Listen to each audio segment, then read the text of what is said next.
shirts.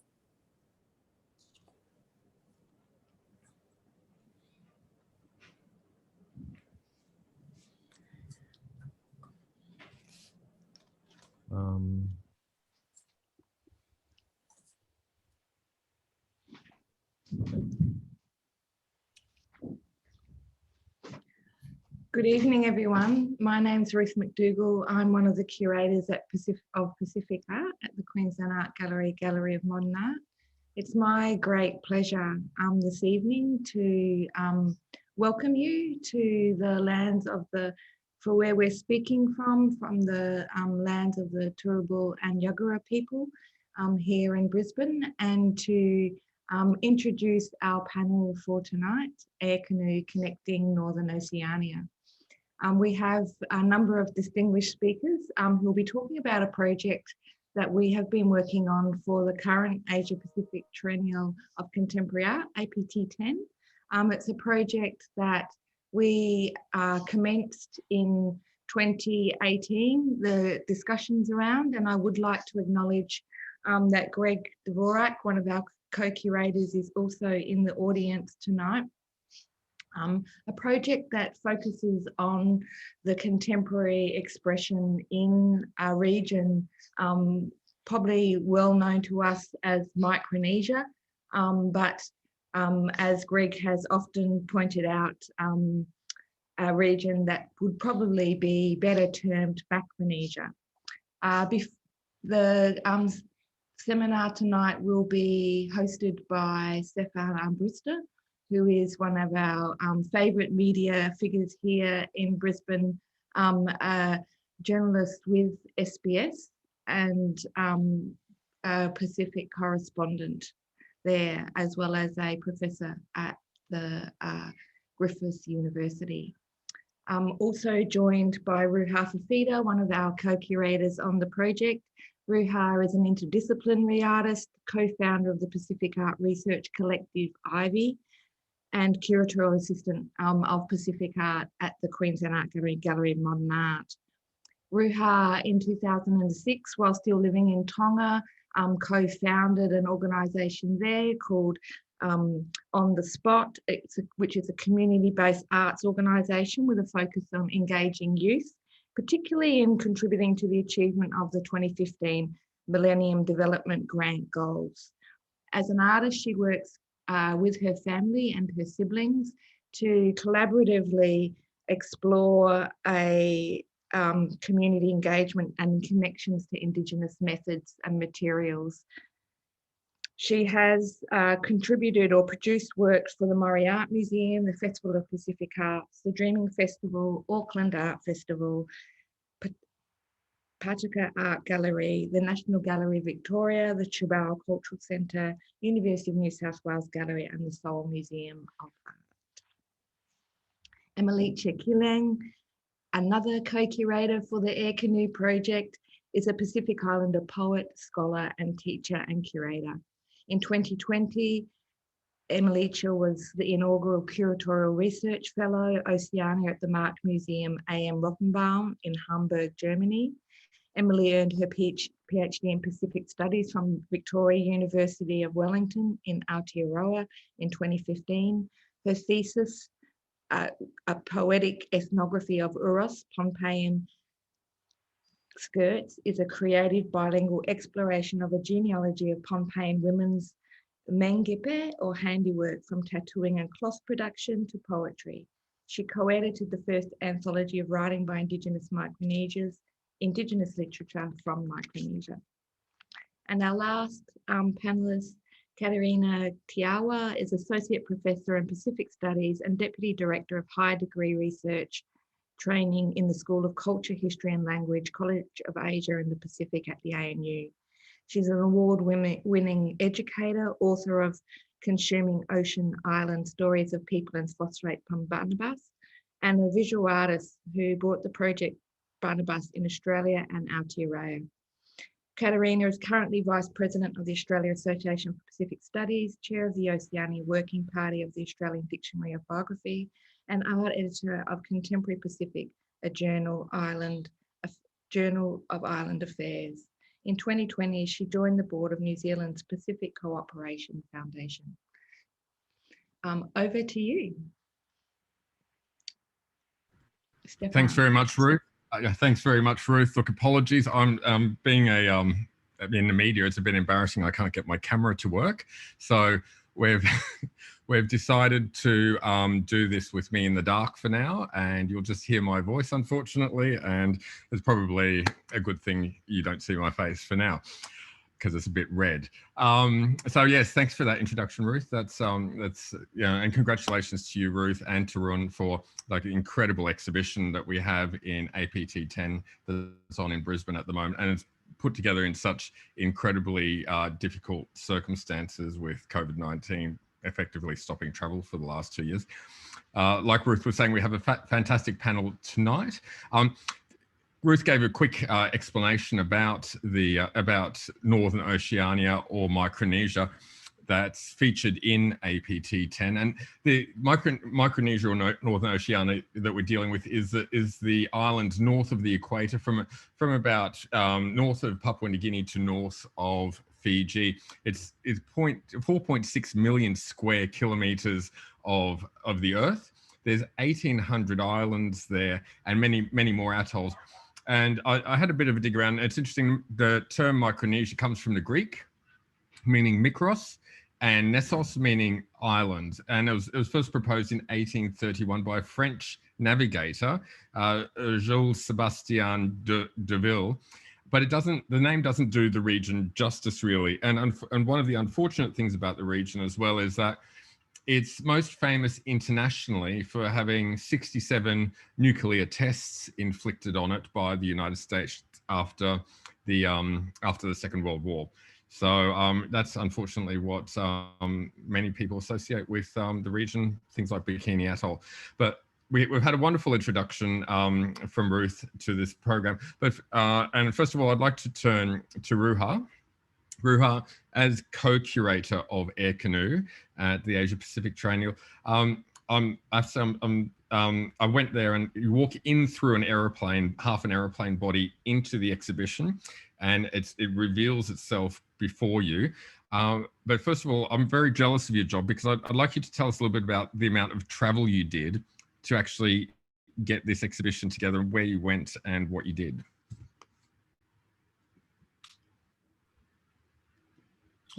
Hi, Stefan. Thank you for your question. Just before I start, I wanted to acknowledge that I'm joining from Logan Lee, which is the land of the Yagambeh and Yagara nations here in Australia, and feel very humbled to be able to join this panel. I think as someone who really, through this project, Air Canoe, it was really my introduction to much about this region and this part of the Great Pacific Ocean, and it was essential to travel there to be able to work on it. And yeah, so our travel was dictated very much by the route of the only operating commercial airline in that part that kind of hops between, known as the island hopper, between the islands between Guam and Hawaii.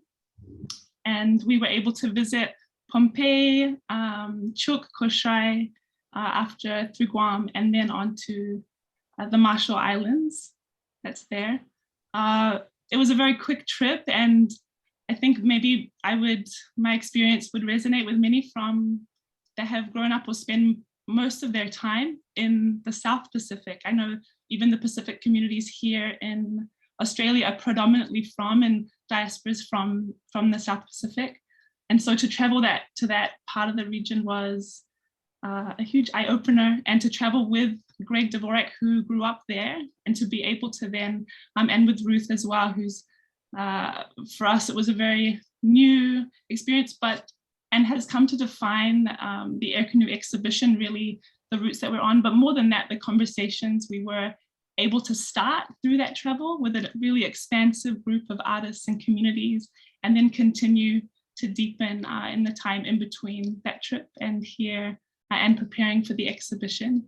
So yeah, that the travel itself was really about connecting with the land and getting a feel for the place, the language, and a feel for how these routes and, the nature of an airline that is,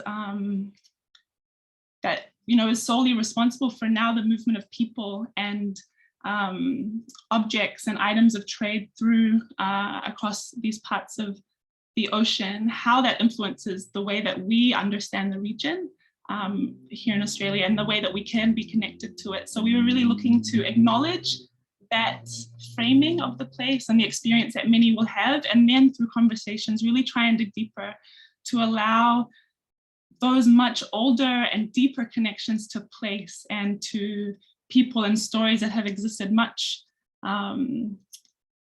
since, much earlier than any of these routes ever existed. The traveling and, these canoes and the knowledge behind that, the stories, the songs that have been passed between places, what that could help us to learn and relearn and, share of our knowledge of this place in the way that we see it in these many places. I think the project really focuses on the Republic of Micronesia and in 3 of the island groups in the Federated States of Micronesia, so Pohnpei, Chuuk, and Koshrai communities there.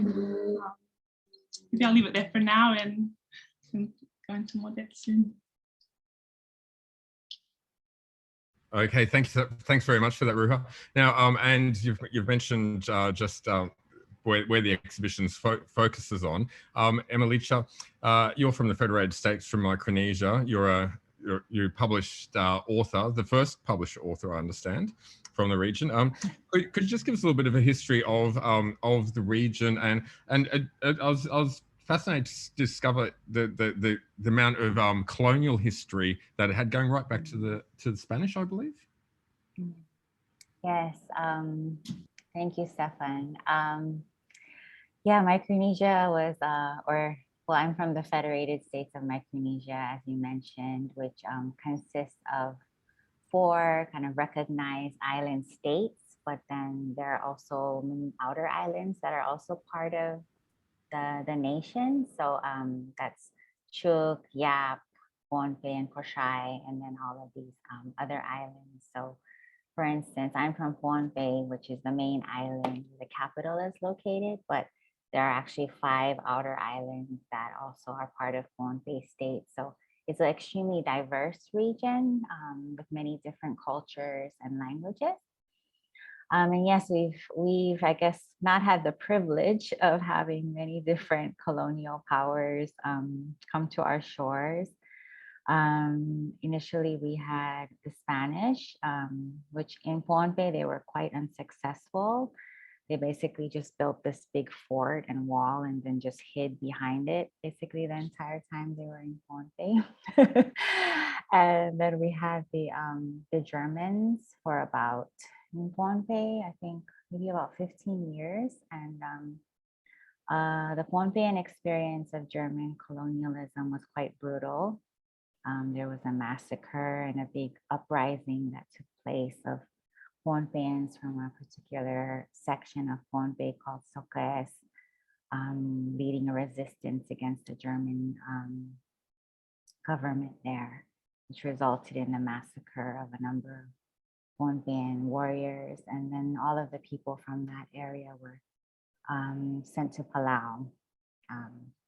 And then after the Germans, we had the Japanese prior to World War II for about 40 years. So like my grandparents, they spoke Japanese and they all had Japanese names, and it was a very kind of Japanized Micronesia at that time. And now we have American colonialism, which for the FSM is kind of a complicated relationship in that we're in free association with America, but we're kind of, there's a lot of American influence within the region now, although we're technically independent.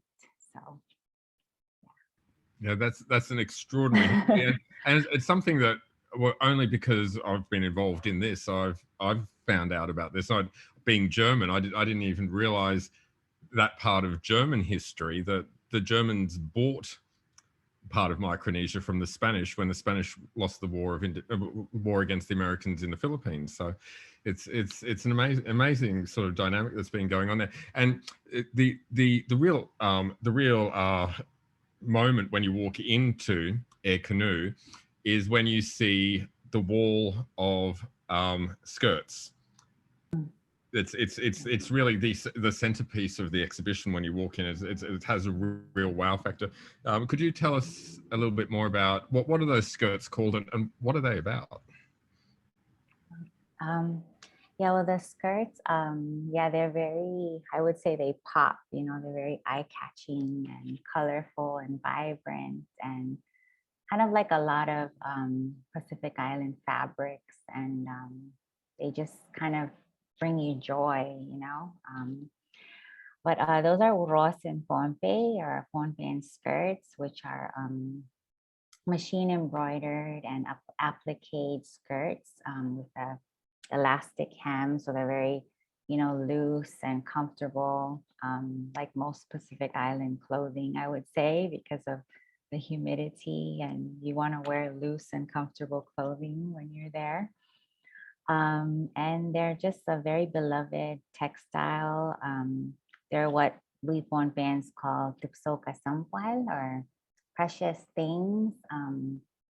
They're kind of a form of women's wealth today in Pohnpei, even though they're a contemporary form of dress and they're made from imported cloth, but they're really a form of women's wealth today, in the sense that a lot of women support their households through the production, through sewing these skirts and selling them. And also there's kind of a whole uros economy that exists in Pohnpei, in the FSM. And the exportation of these skirts is kind of a vital means for survival for a lot of families in Pohnpei now.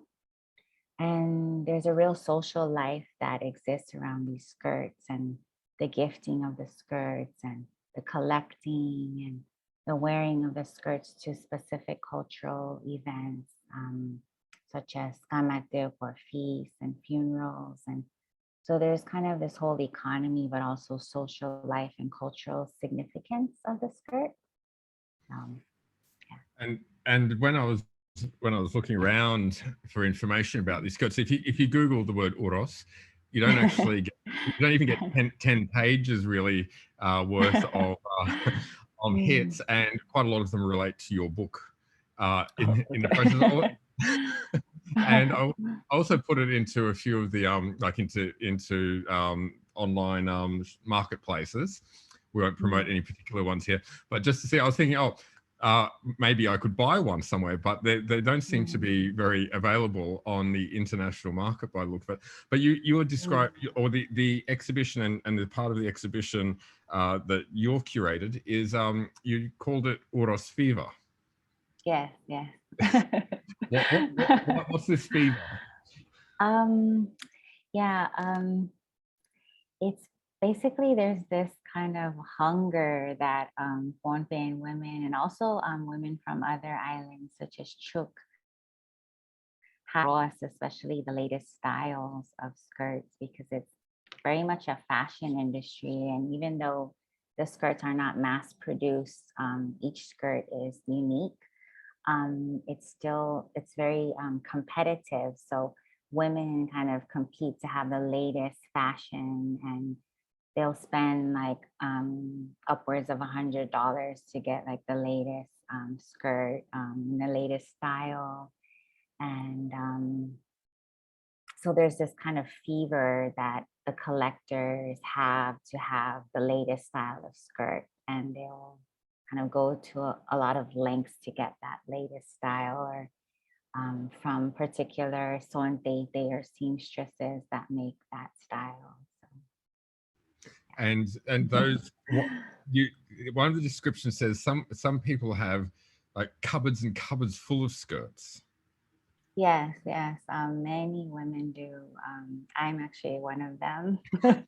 I have these plastic containers up in my, kind of stored in various parts of the house because there's a lot of them.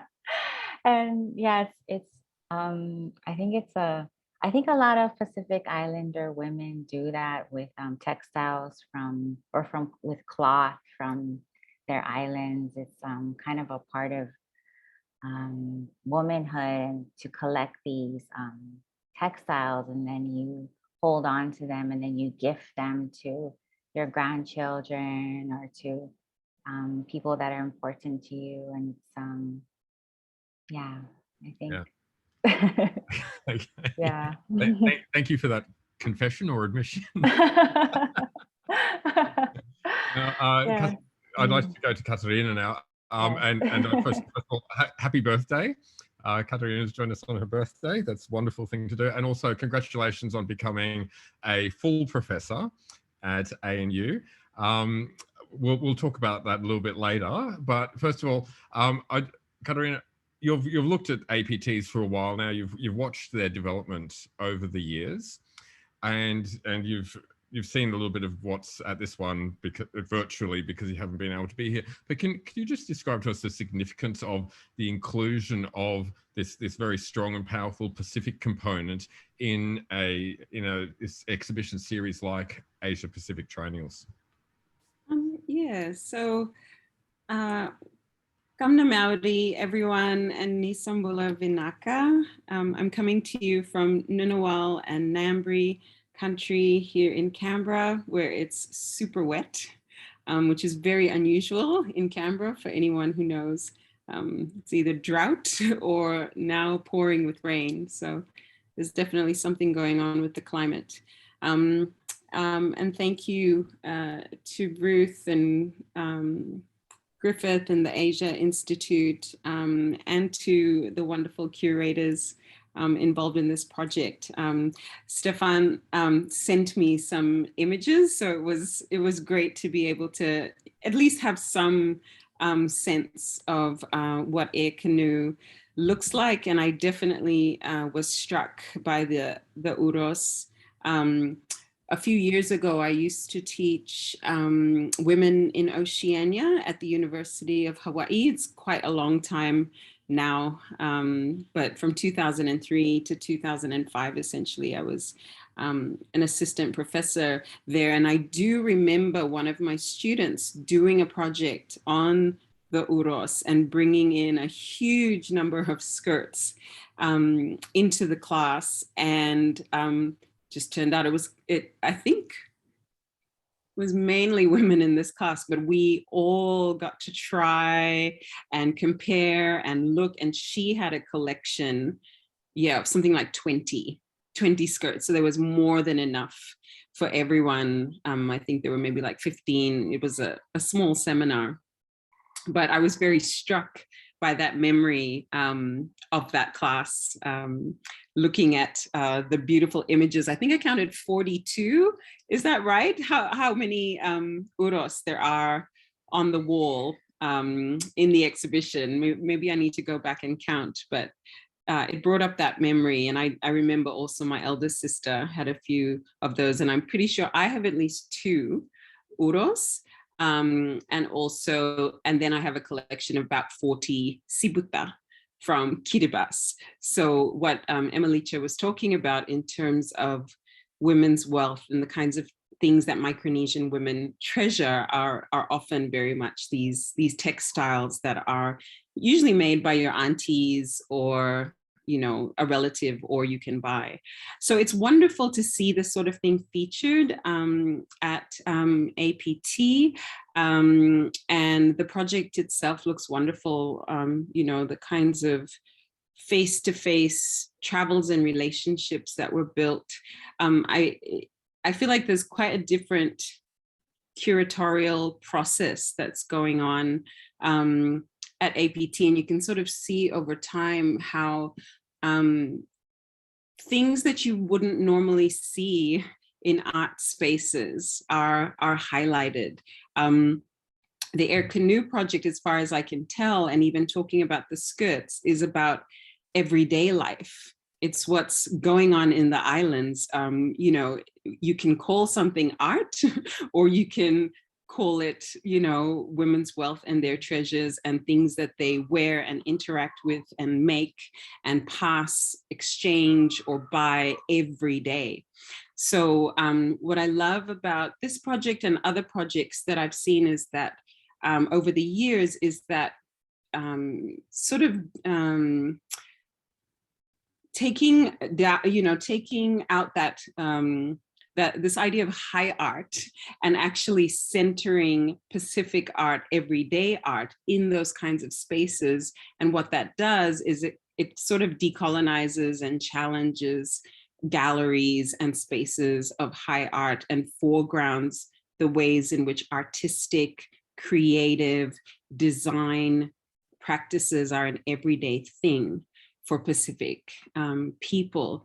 So I love that about the different kinds of projects I've very much seen from a distance at the APT. And usually they produce wonderful catalogs and things like that that many of us who study art in the Pacific can return to and kind of use as sources for our Pacific Island studies. So it's wonderful to have those sorts of resources over time. And this does look like a really unique project in that it is focused on Northern Oceania, a part of the Pacific that people in Australia are far less familiar with. It is a part of the Pacific, though, that the Australian government is increasingly interested in for a number of reasons, and we can all imagine what those are from a geopolitical and perspective about influence in the Pacific. But Australians don't know that much about the South Pacific, let alone the North Pacific.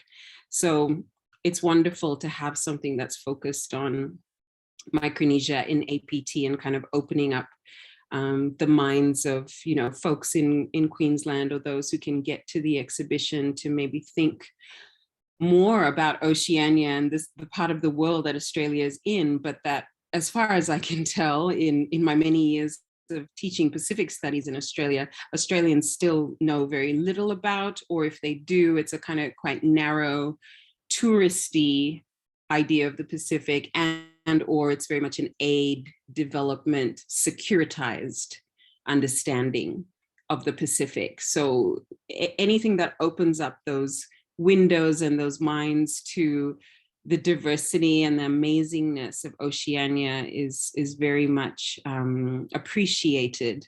But as Emelihter was saying, there are many, many layers to this that cross economic, social, political, cultural, design sorts of boundaries, and all of those worlds come together in something like the skirt. And then because it's this air canoe project and it's about that movement between islands, it's not just within islands, but it's between islands as well. So people are trying to get these things that mean so much to them. But like you said, Stefan, if you went and tried to Google, it would be hard to go find a marketplace where you could automatically get it.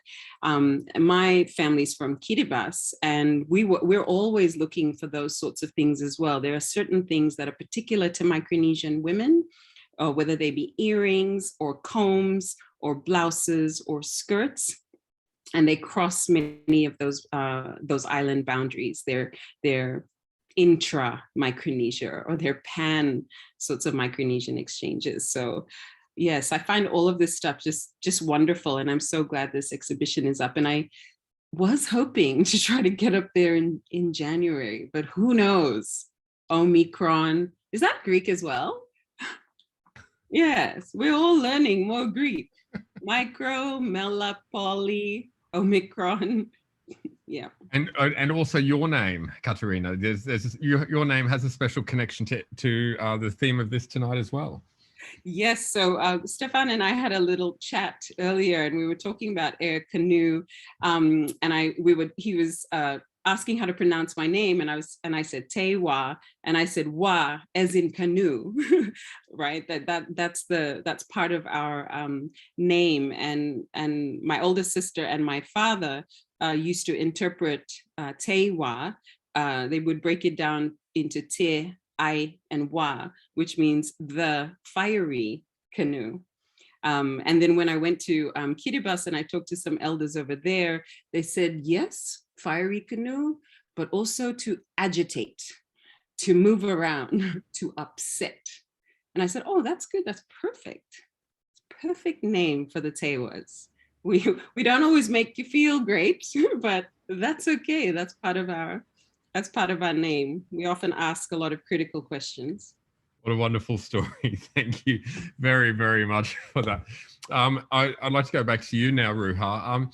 In the description of the APT and of particularly of the air canoe, you talk about how this is a response really to the militarization and colonization of the region, a sort of military colonist overlay. Can you describe or explain more about what you mean about that? Thank you, Stefan. Yeah, I feel similar to the spirit that Emelihter and Katerina have shared, and it's there are many layered connections, and I think it's appropriate to acknowledge that in designing and thinking about the relationship between works in the space, there were so many conversations that unpacked much of these, different connections in many ways, that each distinct project responds to the reality that is this contemporary reality of remaining a place that has this layered history of all of these influences from colonial powers, and how that spirit of resilience and creativity and innovation has continued to find its way and to adapt and really demonstrate the unique strengths of and diversity of this place. So, I mean, even in describing the exhibition for those who haven't been there, it's really centered on, in the center of the circular room, there's the pafu mat that's there. And within that is a canoe, which I believe is known as a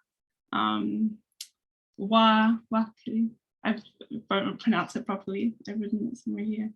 But the sailing canoe, the Papu people. And I was really grateful to learn about a Marshallese word for island or atoll, which was described to us by our co-curator Greg, and later built upon, which I think is pronounced Elon.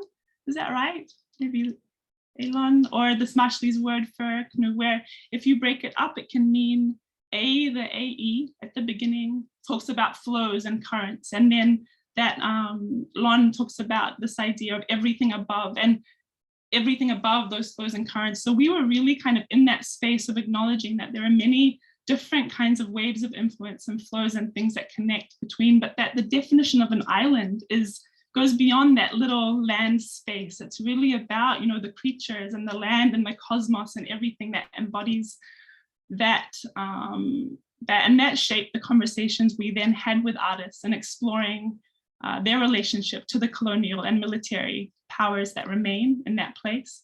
And so, through different projects, even like the Watchia project, these women that make flowers from the wire that was there when, this kind of electrical infrastructure was put in place on Watchia Island, the time of when the Japanese had set their, I think it was an airplane base, and overtaken the island. This influx of approximately 40,000 Japanese military came in, and the whole island was kind of rigged with wiring to support their endeavors.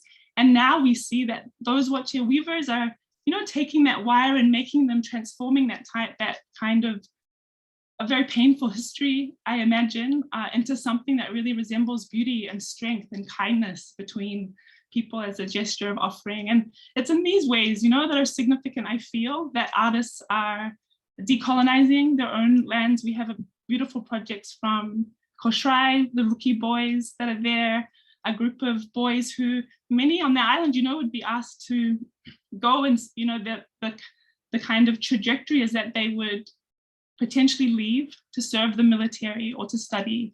And this is an initiative by Reynold Kutkut Tilfas, a young man who really wanted to celebrate the role that these boys and these men play in their own community. And so the singing and being able to express themselves through the art and gathering every night and really celebrating the richness is found in music in that space.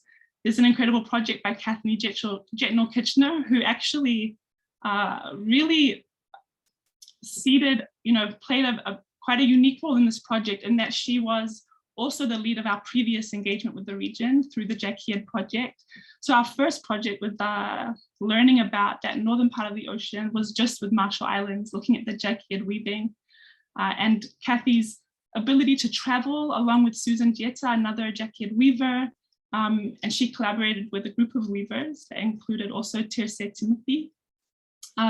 We're able to travel to APT 10 and get a feel for it, and then help us translate and ask the questions of, what benefit is there? And many more artists being able to share that space, and how do we engage with them? And her project is around, she moved initially with spoken word, was her project for APT 9, but for APT 10 has done an incredible installation that speaks to and invites others to share in the mourning of the loss that came with this compact of free association.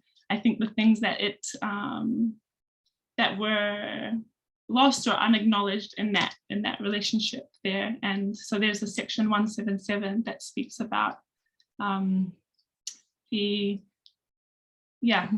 kind of remuneration for what was lost, and it was obviously could not compare to the damage on life, on livelihood, and histories that we experienced. So I think these are just a few examples of many that each in their own way are really finding new ways to offer spaces for their community to reflect on the experience of military and colonial partners, but also I think, and this is something to be really grateful, is thinking about how the role that a global Asia-Pacific region that we can play and should play in becoming more conscious and being able to get involved in this conversation. We know that, one part of the world we can't isolate ever, and these experiences are ones that are a part of all of our history and the connections that we have, so across the ocean and around it. So many connections to that. But and there's also the from the Marshall Islands, the young boys who make canoes out of tin cans.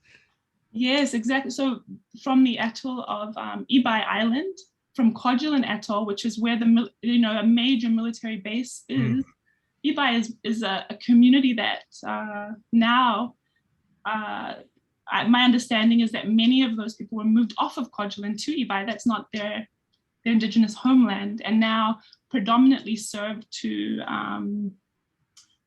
kind of keep this Kwajalein functioning with different jobs, and they're employed on the island. But that experience of now living on a very densely populated atoll that is not their homeland is one that is reflected. We were able to have many rich conversations about, and the reflections of these children that and the schools and the education that's there, but this creative energy that kind of has sparked making of planes and use of local materials and recycled and found objects was really a lovely way to connect with that community. And when you were there and speaking to the people there, what was the nuclear test that happened in the region, and the presence particularly of this missile base right next door to where they're living? How much was that part of the discussion, or do they just accept that this is sitting there? Yeah, that's I'm really aware that I've spent such limited time in that place. No, but I think I will take from much of what we were able to glean from Greg's reflections. He actually grew up in Kwajalein, which is, I imagine, a really unique experience to have of that place, but has continued to return. He's based in Japan, but takes every opportunity and continues to return back to Marshall Islands in particular. Has many connections there. And I think, it was kind of like you're walking around and his stories were constant. And just in one way, I think there's a kind you kind of walk past the radiation office on your left, where people go to kind of get compensation or talk about the impacts of radiation. It's just there in the middle of the town, and everyone visits there regularly. So it's become this normal way of life. I don't know what the correct name for that office is, but you kind of go, this is really strange and not right. And many people have stories of their experiences or their memories of hearing, their grandmother or even their parents, it's not that far, remembering hearing bombs go off and what their first initial responses were, and people that have lost children or family members that have suffered. So it's very much a shared experience, and it permeates, but it's not one that people dwell on. If that's, there's a real commitment to living and getting on with life as best you can. And it feels in that way, it's amazing to kind of be in a place and know that it's been impacted in that way, and just see how much life continues. And yeah, there's a real focus on the positive in that space. So yeah, I was really inspired to be there. That's wonderful. Thank you, Ruha. Now, just to give everyone a bit of a sense of place, I'm going to turn to Emelihter now. We discussed this a little bit earlier. Emelihter is the first, and correct me if I'm wrong, Emelihter, but you're the first published author from your region. You've compiled a collection, or you compiled a collection of poetry that was quite critically acclaimed, and Katerina's sister was, I think, your PhD supervisor. Is that correct? Yeah. So there's some great connections just in this Zoom here. But I asked Emelihter if she could pick one of her poems, and because I've never heard your spoken tongue in this way before, I just thought it'd be interesting to hear one of your poems, and if you could then give us a bit of a description of what that poem is about and what inspired it. Sure, thank you. Yeah, I wanted to say that I don't know why that is written online that I'm the first, because I'm not.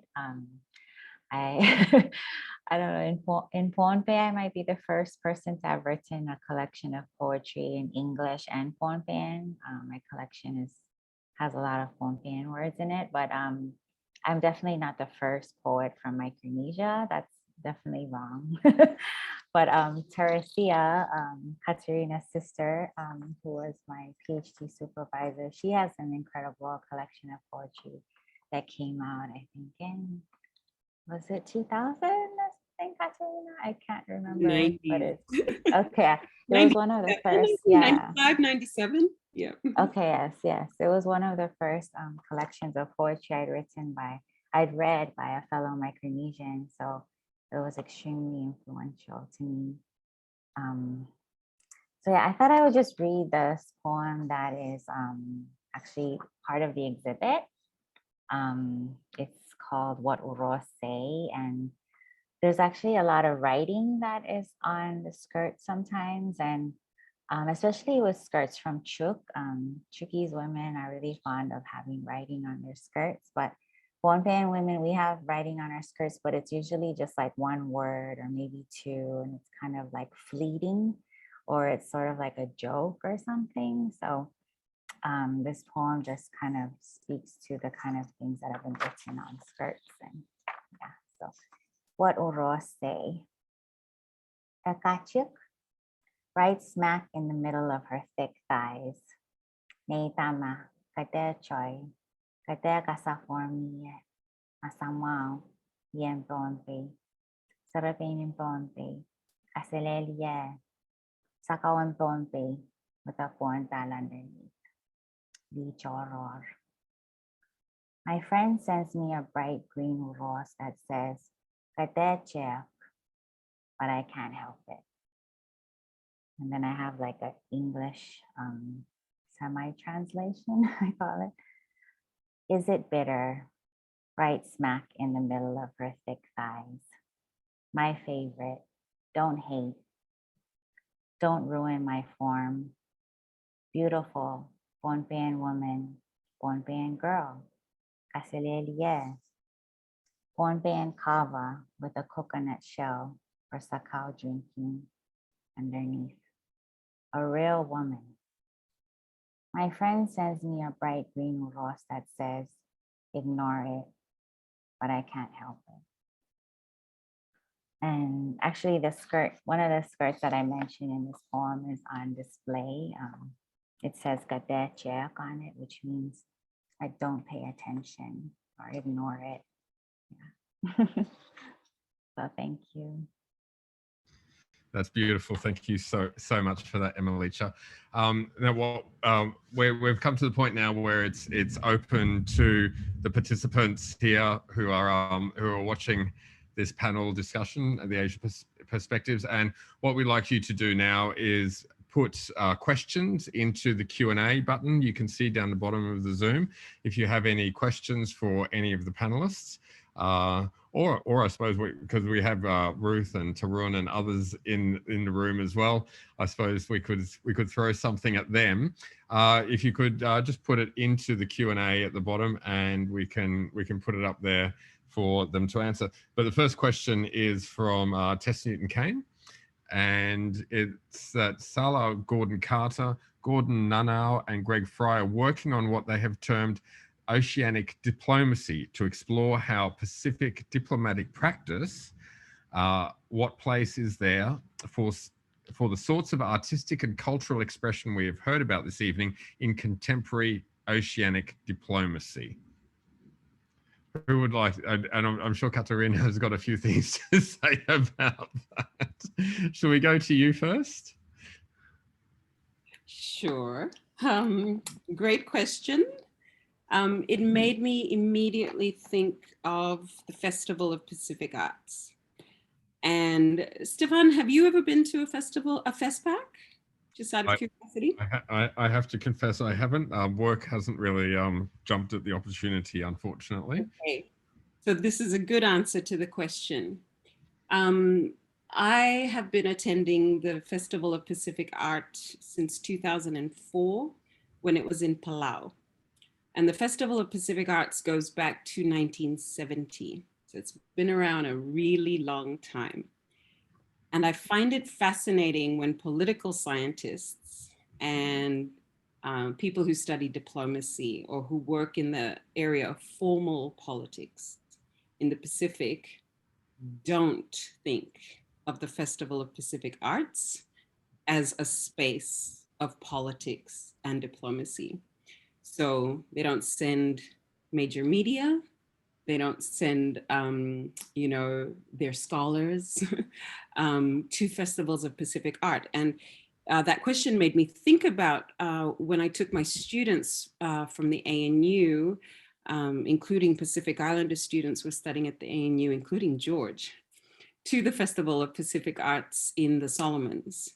And Ramsey was sort of winding down in the Solomons at the time. And what was on display was like out of this world level of intra-Pacific everything. So the festival is something that brings, you know, usually 25 nation states and territories together, no matter how big, no matter how small. You don't even have to be a formalized state, you know, to participate, but it's open to representation from those perceived as kin in Oceania, and then a couple of other people also part of maybe Austronesia who come together for the festival. And you really got this profound and amazing sense of Oceania, Melanesia, Micronesia, Polynesia, and then intra-Melanesia, and then intra-Solomon Islands, like extraordinary levels of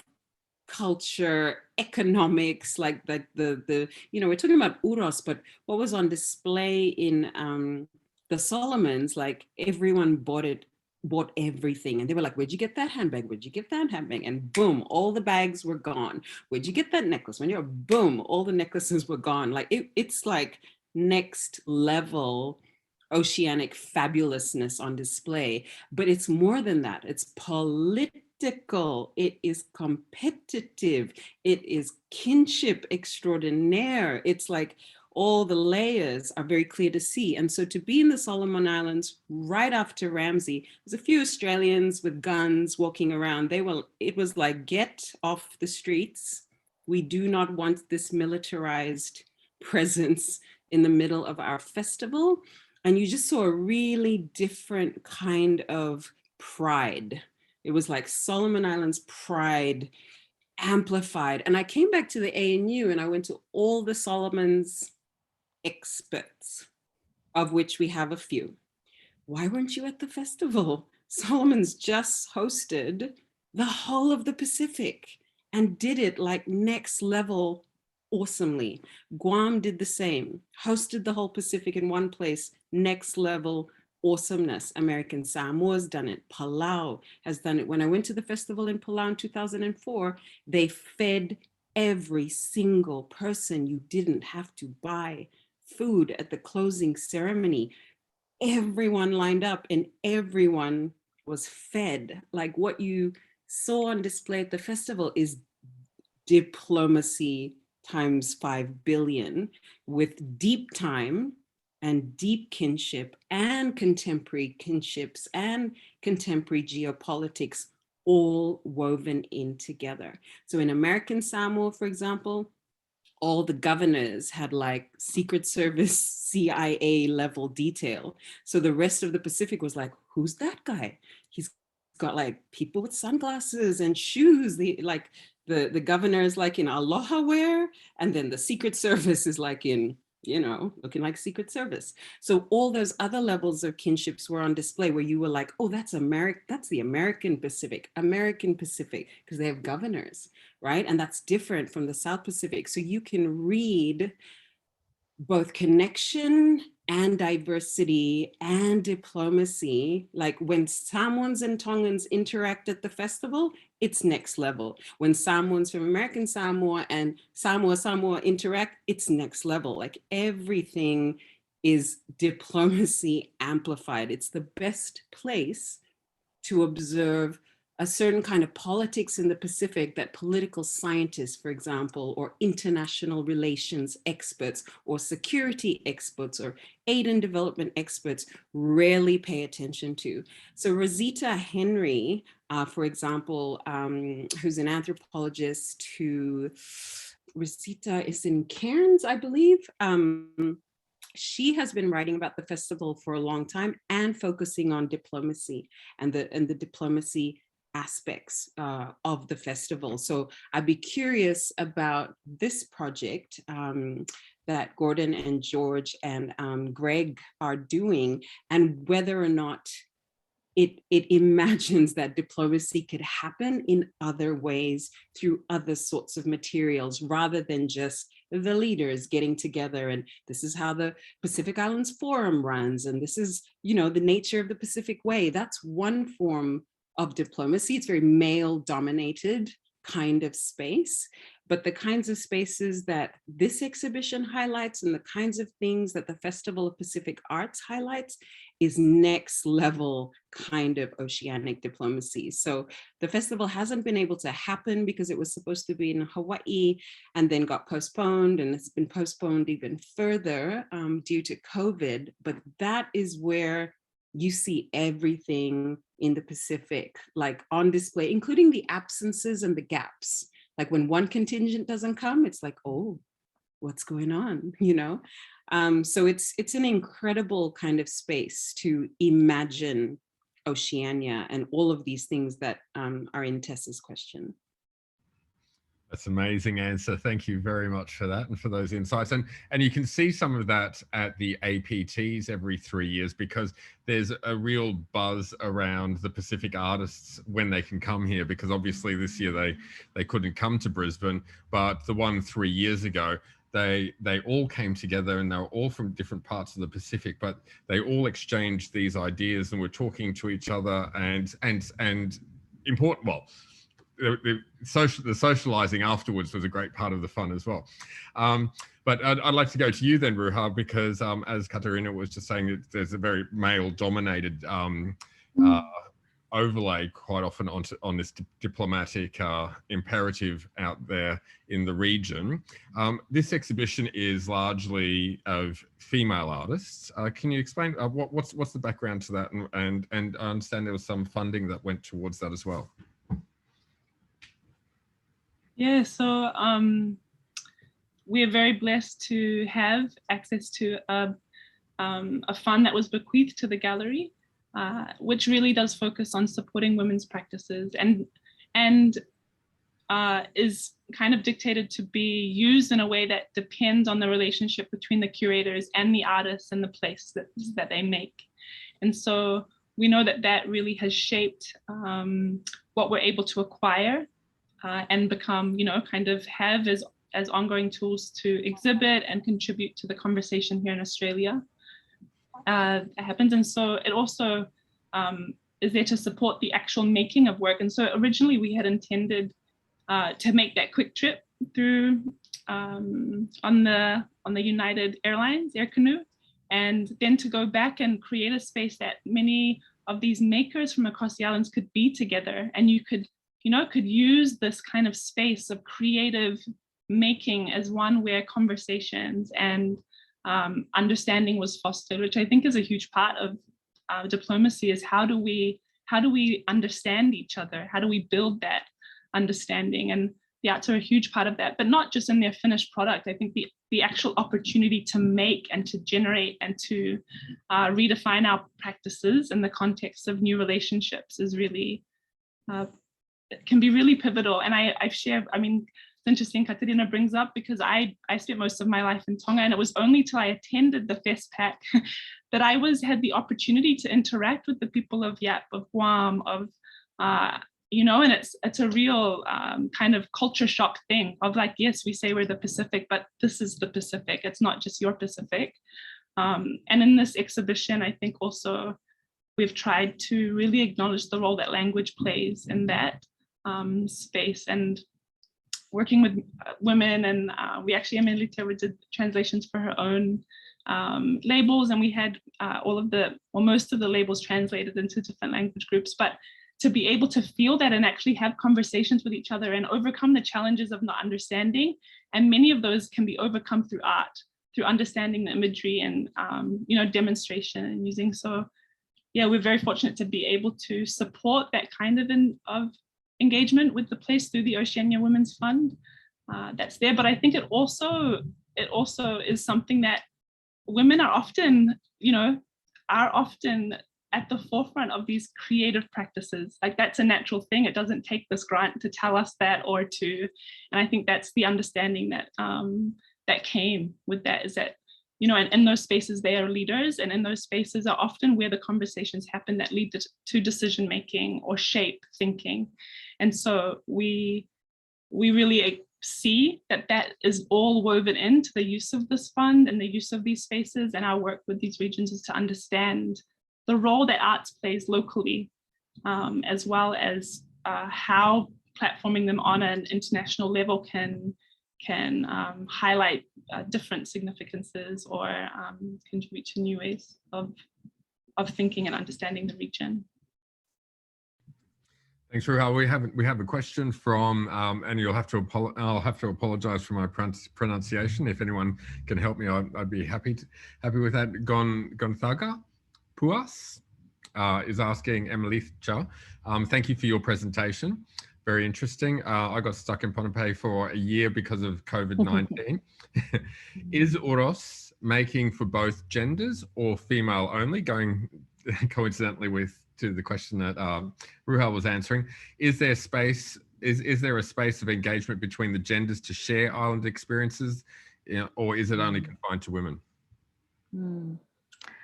Thank you, Zach. Nice to have a question from you, and what a privilege you had to get stuck in Ponape.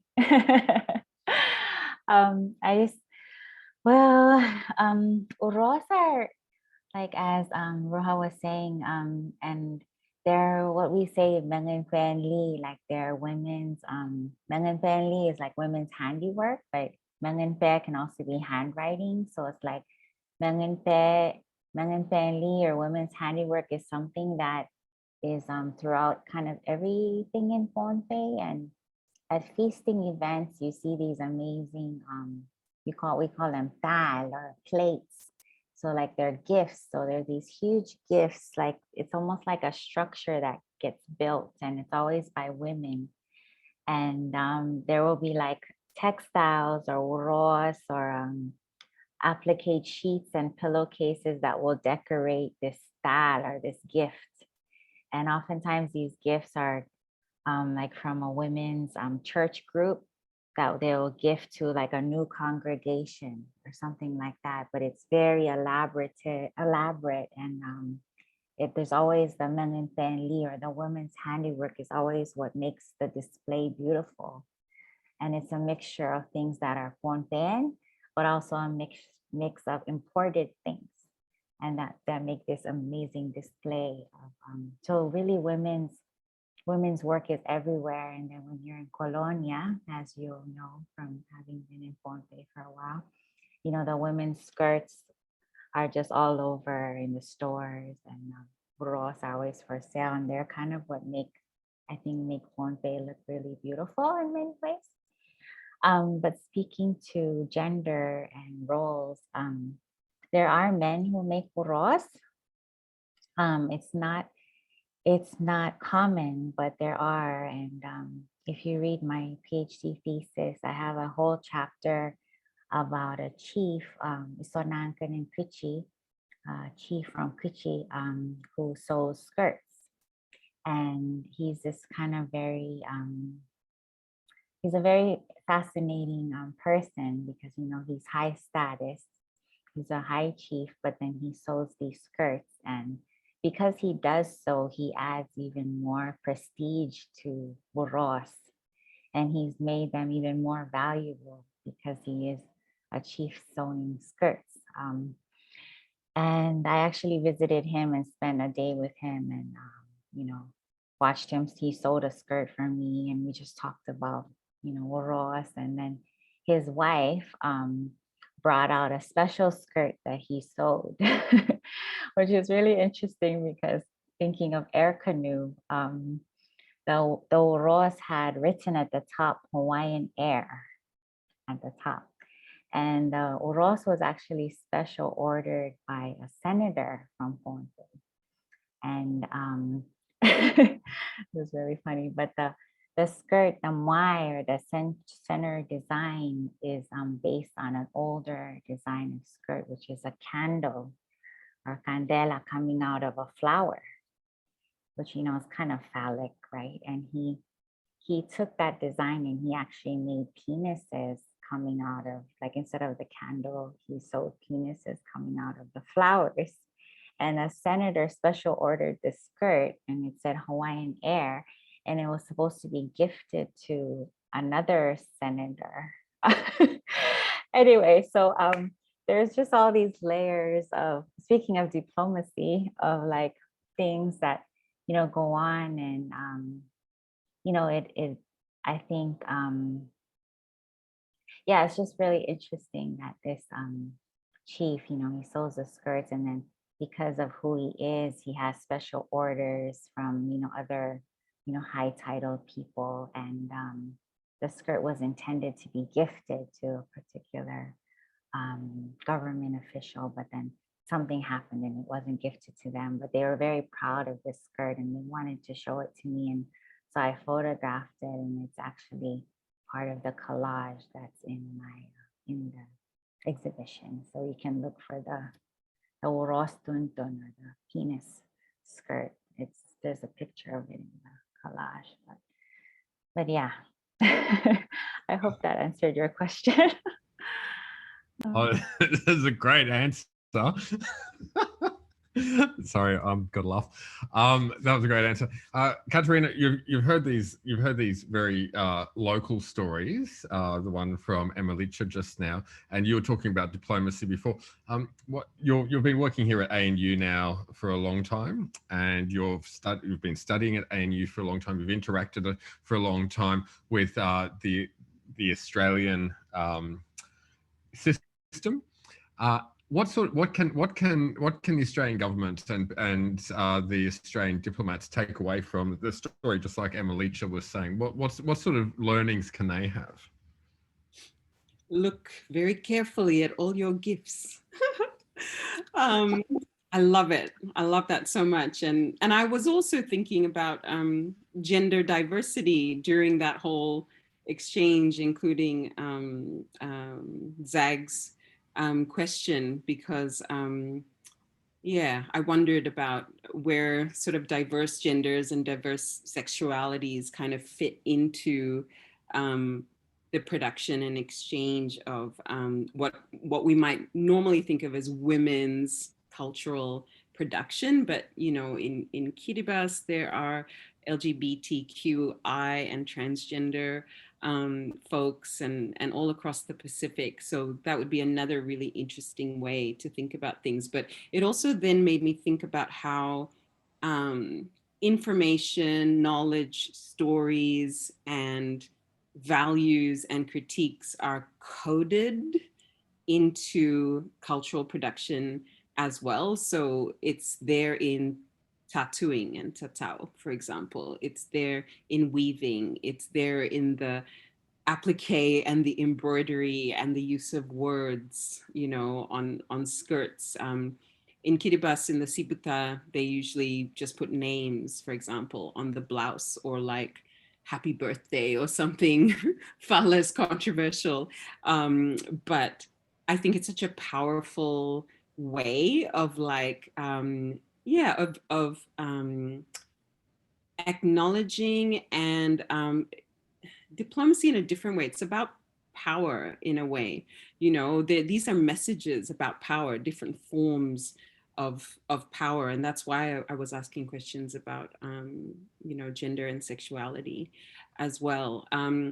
But so for, you know, you're asking what Australian government could take away from this story. I'm like, can they do it even in countries that are just like across the ocean over there? Papua New Guinea, Solomon Islands, Vanuatu, Fiji, you know, like all these kinds of amazing, super complex and interesting forms of cultural production and exchange are happening all over the Pacific. And yet Australia, and the Australian government in particular, takes a really simplistic and narrow approach to the whole ocean. I hope it's going to be more nuanced in Micronesia, because Australia is expanding. It's expanding its geopolitical reach out into Micronesia and setting up, you know, embassies or similar kinds of offices with state officials and state representatives from Australia out there in Micronesia. So it's making a statement about its alliance with the United States, a statement about Indo-Pacific, a statement about China, a statement about a lot of different things by expanding. But I wish Australia would just get the Pacific right in terms of its own neighborhood as well. It's sort of like, you know, do a good job in your relationship with Aboriginal and Torres Strait Islander and South Sea Islanders. You will do a good job in terms of the Pacific, let alone Melanesia, Micronesia, and Polynesia, you know? So Australia's got a lot of domestic things to learn and get right before understanding the nuance and complexities of the Pacific. And weirdly, sometimes it gets it in the Pacific, like there's a lot of programs about climate change and climate action and adaptation and mitigation and yada, yada in the Pacific, and not in Australia, right? So there's like this dissonance between what Australia does in the region and how much the general public, for example, understands about the Pacific, which is not that much, and how much aid and funding and projects and programs and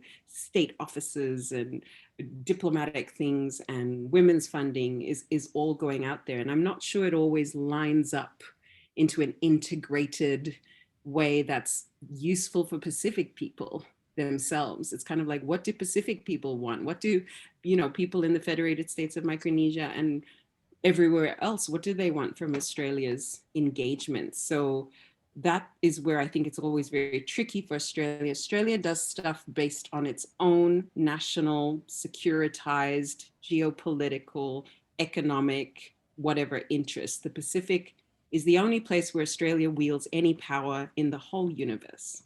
So it's pretty important to Australia. It means nothing anywhere else, right? So that's why Australia is so focused on the Pacific, but it refuses to learn more about it, let alone the Pacific diaspora in Australia, right? These things need to be mainstreamed in our curriculum from primary school, high school, not just uni. You don't just wait for university to maybe do Pacific studies, and then you can only really do it at the ANU. So that's not good enough on Australia's part. So yes, people can learn a lot from these amazing, beautiful, nuanced stories and cultural production, but the work needs to happen on all scales and all levels, from DFAT to federal to state to education systems, etc. There's a long way to go, and to acknowledge the South Sea Islander sugar slave trade properly as well. Wow, that covered a lot of ground. Thanks very much. Specific studies. This is what we go big, you know. One small island, one big ocean. And I'd like to just ask a fairly specific question. There's the culture of gift giving, especially when leaders from nations meet. It's always interesting to watch the gift giving that occurs. We've seen recently the Australian Prime Minister, when he went to the Solomon Islands to meet Manasseh Sogavare for the first time, Mr. Sogavare gave a very intricately huge carved mask with pearl shell inlay that had a huge cultural significance. And Scott Morrison brought along a ukulele made of timbers from Australia, and he said words to the effect, I believe you like to sing and dance. And in Vanuatu, we saw a very similar thing where the Prime Minister of Vanuatu presented a very highly sculpted tum-tum that was really significant. I think it was a 5-headed tum-tum and very rare to be presented to anyone. And the Australian Prime Minister presented a rugby jersey signed by the rugby team. How would they go about learning about what is an appropriate gift or cultural exchange? Who's that question for? Oh, you, of course. Yeah, to show up at the Festival of Pacific Arts. You know, when New Zealand, you know, when Aotearoa New Zealand sends their contingent, usually the Minister of A, B, C, D, and the Māori King and all the high-level people are there at the festival, because they're taking it seriously in the same way that, you know, the Prime Minister of Solomon's or the folks in Vanuatu picked a gift with mana, with significance, with, you know, some kind of political, social, spiritual significance. And if Australia was more present at things like FESPAC, gift giving is huge at FESPAC. Every single contingent brings a gift. I once saw, I think it was Tonga that brought a tapa that was the size of the stadium. It was the length of the stadium. That tapa kept going and going and going, and everybody in the stadium recognized the mana of what was being demonstrated at that moment. So Australia doesn't know how to read culture. It is culturally illiterate on so many different levels, in terms of the Pacific, in terms of Aboriginal and Torres Strait peoples, and all the other diverse cultures that are in Australia. So gift giving and hosting are the cornerstones of most Pacific cultures, because it's not just about the gift exchange, it's also about how you host, what kind of host you are. That actually confers power to you if you are the most amazing, if you feed people properly, right? If they take food home. These are all like fundamentals and basics in the Pacific. And Australia is like, oh, rugby, right? Which also is significant in parts of the Pacific, sure. But it's rugby plus 10,000 other things, right? With all of those layers of complexity. So I think there's a lot of cultural literacy that is deeply, deeply needed in Australia. And again, at all levels. And I just noticed that the wonderful Vince Diaz, who is somehow amazingly joining us from the US, has also put a wonderful question or a comment in there about culture, politics, and art, you know, that kind of connects all of those things, Stefan, that you're speaking to. Thanks for that, Katerina. I might just read that out. Vince has written, just a comment to underscore the relationship between culture and politics and art.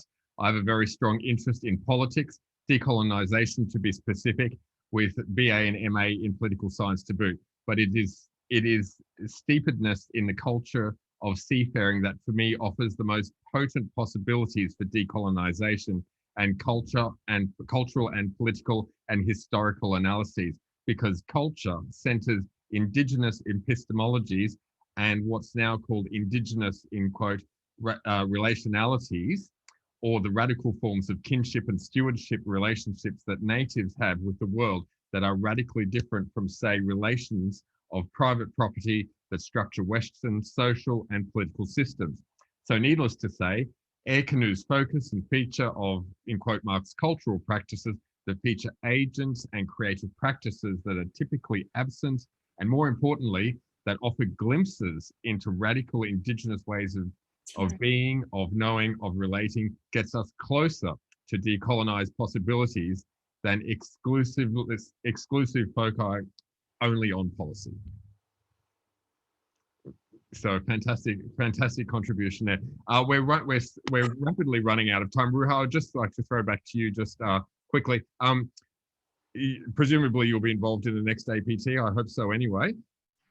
Where can you see APT taking us next? We've seen, this amazing exhibition of Air Canoe that's opened many people's eyes when I was there on the opening night. There's all sorts of people walking through there going, oh wow, I knew nothing, including myself, knew nothing about this. Where can you see APT going next with this?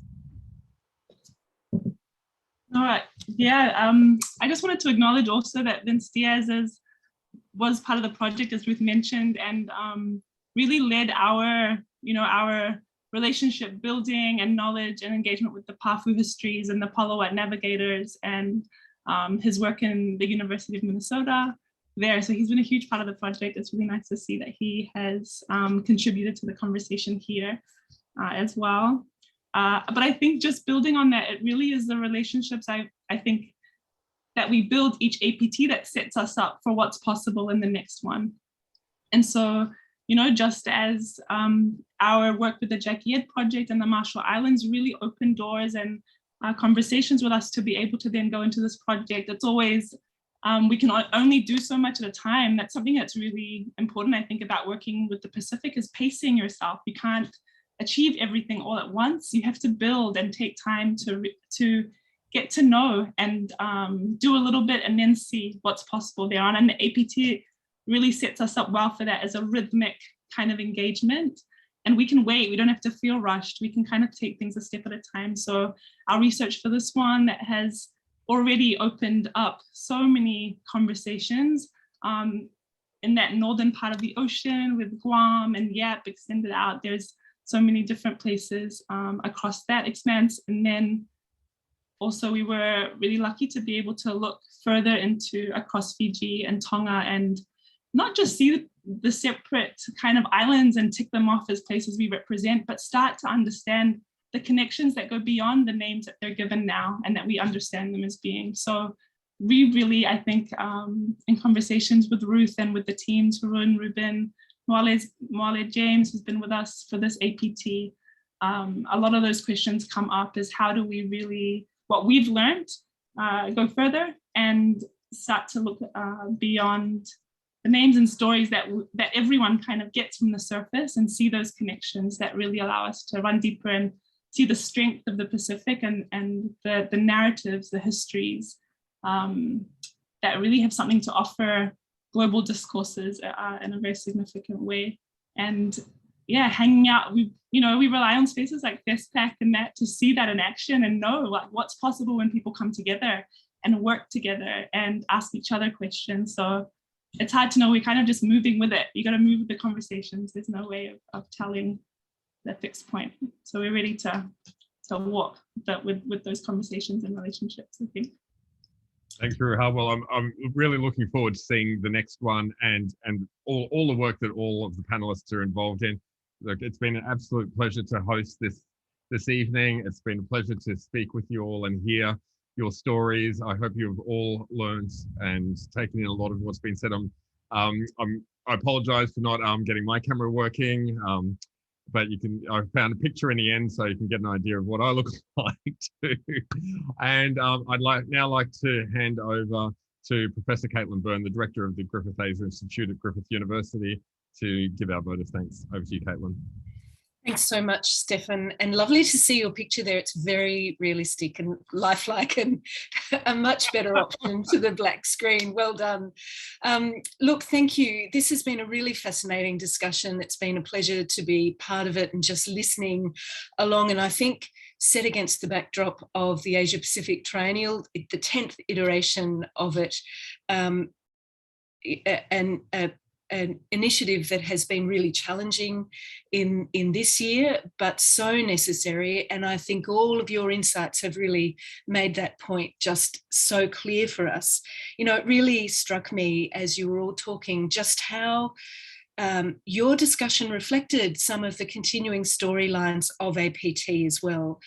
The shared memories, shared journeys, migrations, the connections to place, but also reflected on what seems to be a palimpsest of sorts of written and rewritten histories overlaying each other and finding connections between those, revealing kind of the key points and stories between those from the past into the present and looking forward into the future, I think is a really compelling project for us. So thank you for doing that.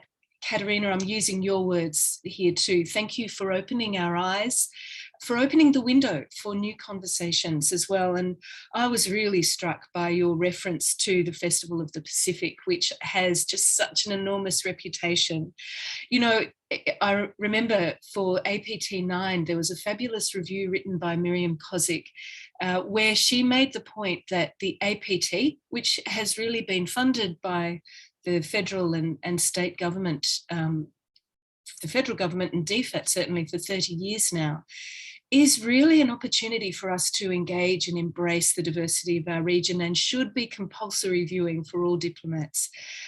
It's possibly a tiny sliver of what the Festival of the Pacific offers, but it is a sliver that we have access to, and I think we're so proud at the Griffith Asia Institute to have a connection with Quagoma to be able to host conversations like this with you, that hopefully will contribute to that wider understanding of diplomacy and what's possible in the exchange and interactions in our region, and just the kind of windows that cultural practice, cultural and artistic practice can open up for us.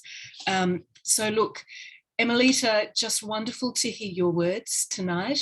I hope we're able to meet you in person and that you're going to have the opportunity to walk through the gallery and see APT in its full glory, and that we can continue this conversation. To the team at Quagoma, Ruha, Ruth, Tarun, as always, just a real honour and privilege to work with you. I note this is our last Perspectives Asia for the year. I think it brings 16 years now to a close, and we're heading into 17 years of delivering these conversations in 2022. Really looking forward to continuing to work with you in partnership. Katerina, always a delight to have you involved in these discussions, and you really challenge us, I think, to think about things differently, to be open to critique, to not just rely on the crust of convention in some ways. So thank you. You know, we really appreciate your contribution here and look forward to meeting you at APT as well. Stefan, to you, thank you for being such a fabulous moderator. We missed, you know, seeing you at the behind the video, but the picture was a good option. Makes me think we might need a cardboard cutout of you or something that we can use at these events. But look, also to our audience, thank you for being with us. And I gather there are people from all around the world who are known to the panel, and it's really fabulous that you're able to be part of this conversation. So with that, Katerina has a birthday party to get to. Happy birthday, enjoy the celebrations. Look forward to catching up with all of you again. Until we meet in person, have a really safe festive season and new year. And here's to 2022. Good night, everyone. Thanks very much.